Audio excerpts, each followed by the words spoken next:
મકાન પોતે લેવાનું નહીં, ભાડે રાખવા માટે પણ એમની પાસે પૈસા નથી. એમપી ટોક્સના 30 ડે 30 ઇન્સ્પાયરિંગ સ્ટોરીના ડે 7માં તમારું સ્વાગત છે. 1947માં ભારત આઝાદ તો થઈ છે, પરંતુ એક એવા વ્યક્તિનો જન્મ થાય છે જે વ્યક્તિ માત્ર એક પુસ્તક લખીને કરોડો રૂપિયા કમાય છે. 2 જ વર્ષની ઉંમરે એમના પિતાજી એક્સપાયર થઈ જાય છે.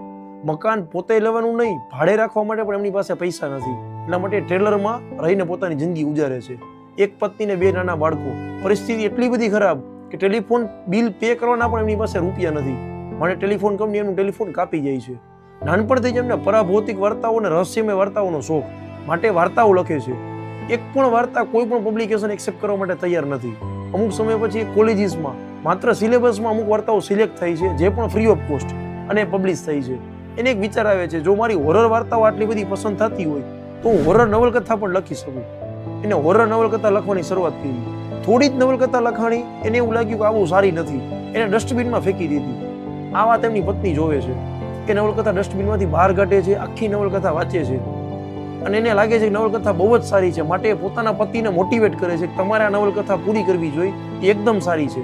માત્ર પત્નીના કહેવાથી નવલકથા લખવાનું ફરીથી શરૂ કરે છે, આખી નવલકથા પૂરી કરે છે અને રૂટીન પ્રેક્ટિસની જેમ એ ઘણા બધા પબ્લિકેશનને આપી દે છે. 3 મહિના પછી એક પબ્લિકેશનનું કોન્ટેક્ટ આવે છે કે $400 અમે આ નવલકથા પરચેસ કરવા માંગીએ છીએ.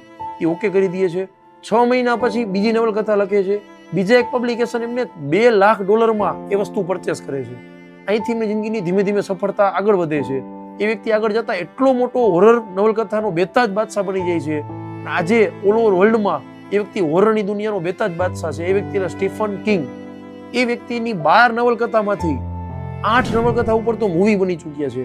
એ વ્યક્તિની સફળતાનો અંદાજ એ વાત ઉપરથી આવે કે એક જ ટાઈમે ન્યુયોર્ક બેસ્ટ સેલરમાં એમના 3 પુસ્તકો ટેડ ઝોન, ધ શાઇનિંગ અને ફાયર સ્ટાર્ટર એકી સાથે બેસ્ટ સેલર કેટેગરીમાં હતા. એ સમયે એ વ્યક્તિ એક નવલકથાનો $2.5 કરોડ ચાર્જ કરતો હતો. અને આજે પણ એ વ્યક્તિ નવલકથાની દુનિયામાં બહુ મોટો બાદશાહ છે. મોરલ ઓફ ધ સ્ટોરી કે તમારી પાસે ઘણી બધી ક્ષમતા હોય જ છે, પરંતુ એ તમને ખબર હોતી નથી. માટે આસપાસના સર્કલમાં એવા જ વ્યક્તિને રાખો જે તમને ઓલવેઝ સફળતા બાજુ પુશ કરે. ફરી મળી આવતીકાલે નવી સ્ટોરી સાથે. જય હિન્દ.